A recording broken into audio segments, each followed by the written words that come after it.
So this is just going to be a quick explanation of Newton's laws and connected particles.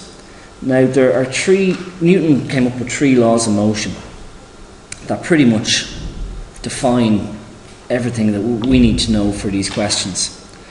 Now the first one is it's not that obvious. He says that a body will remain at rest unless a force acts upon it, an external force acts upon it. That makes sense. If something is stationary, it will remain stationary.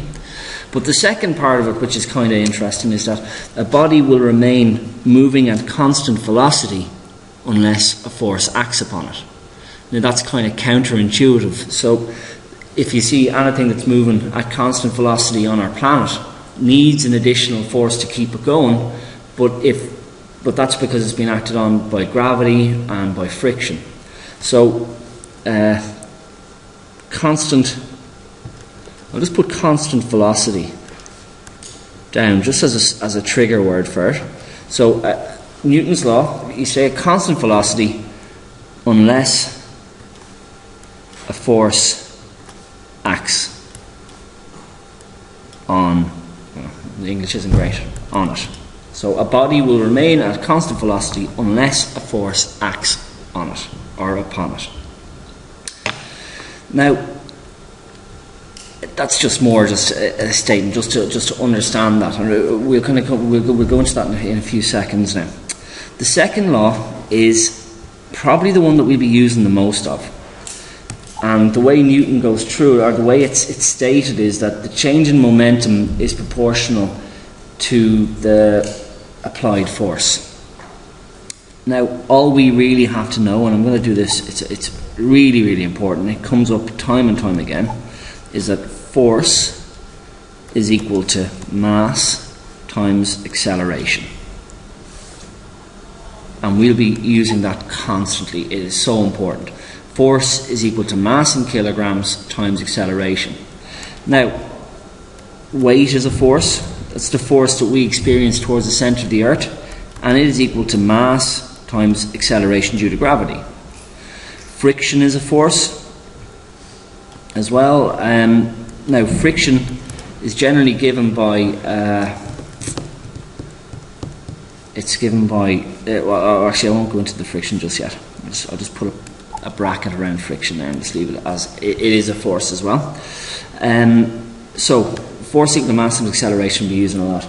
The next one, which is quite important, the third law, is that for every action there's an equal but opposite reaction. So for every action there is an equal but opposite reaction. So for every action there is an equal but opposite reaction. Now, probably the best idea for a best kind of diagram for that maybe would be if I have let's say a box here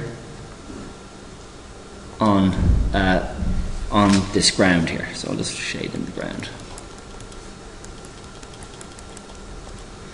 Now, this box experiences the force of gravity because it's on planet Earth. There it is there. Mass times gravity. That's the force of weight.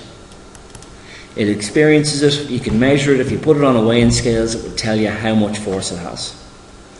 What the third law says is that because of this force pushing down, there's an equal but opposite reaction force, and I'm going to do that in red, and it is pushing up. Now I've tried to make them exactly the same length. So this is the reaction force. So that's the case for most things. Now, because this weight and reaction are equal, this isn't moving. So there are the 3 laws of Newton's laws that we'll definitely be using for these questions. There are 3 other equations that I might just throw up here, just so that you can see them. These come into these questions as well, and they're the V is equal to U plus AT. S is equal to ut plus a half at squared. V squared is equal to u squared plus 2as. These equations always come up as soon as an object begins to accelerate.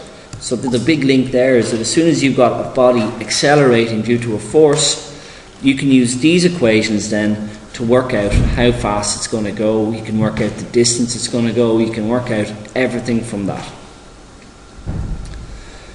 There's another couple of equations that I think we should just be aware of as well, and that is that the conservation of momentum.